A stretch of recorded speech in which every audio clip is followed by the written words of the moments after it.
राष्ट्रीय स्वयंसेवक संघ के शताब्दी वर्ष हिंदू सम्मेलन में शामिल हुए बागेश्वर धाम पीठाधीश्वर पंडित धीरेन्द्र कृष्ण शास्त्री ने दिया बड़ा बयान। धीरेन्द्र कृष्ण शास्त्री बोले, जिस दिन तिरंगे में चांद आ गया उस दिन न तो शर्मा बचेंगे, न वर्मा बचेंगे, न छत्री बचेंगे, न रैदास वाले बचेंगे, न तुलसीदास वाले बचेंगे, न आगड़ा बचेंगे, न पिछड़ा बचेंगे। इसका उदाहरण बांग्लादेश है, जहाँ एक विधवा के साथ 40 लोगों ने रेप किया। इसलिए कास्टवाद नहीं, देश में राष्ट्रवाद होना चाहिए। लेकिन कब? जब पांचों उंगलियां एकत्रित हुई तब मुक्का बना, तभी ये जोर से दे पाएंगे, तभी ताकत लगा पाएंगे।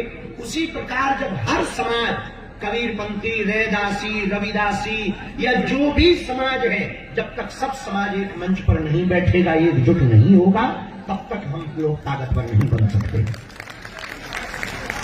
इस देश में कुछ लोग जातिवाद के नाम पर अपने वोट बैंक को बढ़ाने के लिए, जेब गरम करने के लिए सिर्फ बयानबाजी करते हैं।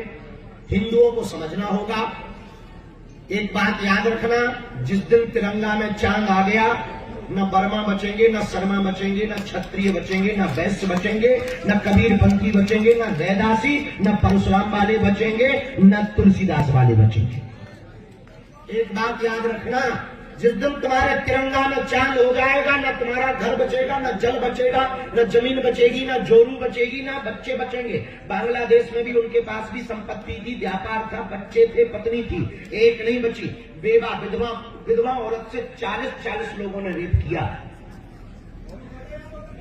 इसलिए एक बात याद रखना, संपूर्ण उत्तर प्रदेश समाज के हम समस्त हिंदुओं से एक बात हम प्रार्थना करना चाह रहे हैं, इस देश में अब कास्टवाद नहीं, राष्ट्रवाद होना चाहिए। उन्होंने आगे कहा कि इस काल में वही व्यक्ति सफल है, वही ताकतवर है, उसी की सत्ता है, वही बच सका है जो एकजुट है। संघ के लिए कली काल में एक विशेष रूप से सूक्ति कही गई, संघे शक्ति कलियुगे।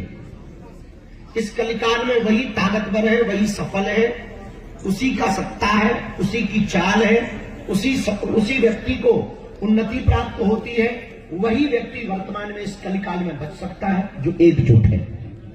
मुसलमानों में 72 फिरके हैं, पठान, खान, सिया, सुन्नी, मगर उनके मजहब पर जब बात आती है तो वे सिर्फ मुसलमान हैं। उन्होंने कहा कि हमारे भारत में 9 राज्यों में हिंदुओं की घटती हुई आबादी इस बात का सूचक है कि हम हिंदू हैं, मगर हम हिंदू हो नहीं पाए। उन्होंने कहा कि हिंदू विचारधारा वाले लोगों के अलावा किसी भी हिंदू से अगर पूछो तो वह या तो अपने को वर्मा बताता है या शर्मा बताता है, पंडित बताता है या अन्य। मगर मेरी सबसे प्रार्थना है कि हमारा परिचय जाति से नहीं, हिंदू से होना चाहिए।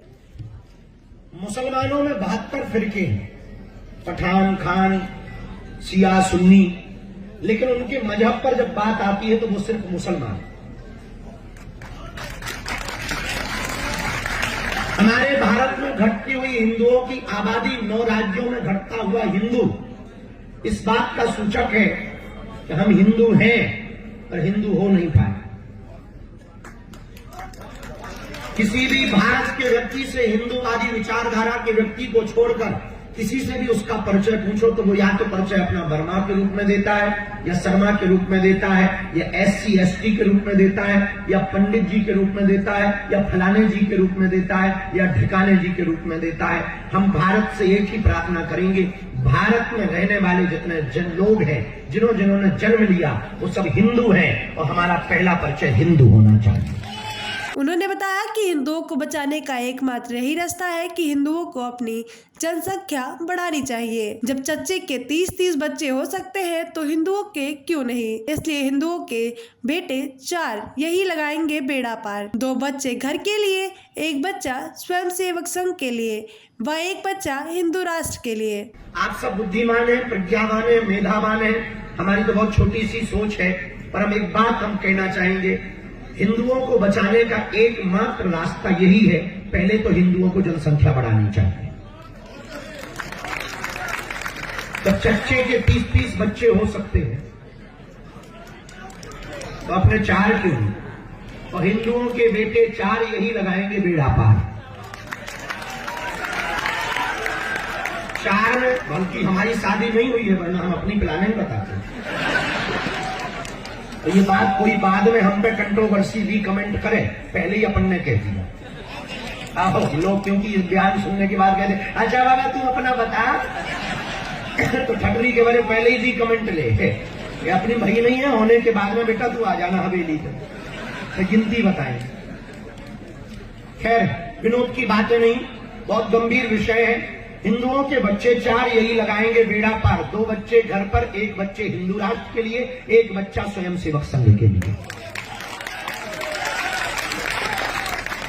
क्योंकि जिसकी जितनी संख्या भारी उसकी उतनी हिस्सेदारी, ऐसा नारा देते हैं, हम इसके पक्ष में नहीं हैं। वर्तमान समय में हिंदुओं को बांटने की साजिश रची गई है, जिसको कहा गया है कास्टवाद, और कास्टवाद चल रहा है और इसी ने हिंदुओं को खोखला कर दिया है। इसलिए देश में कास्टवाद नहीं बल्कि राष्ट्रवाद चलना चाहिए।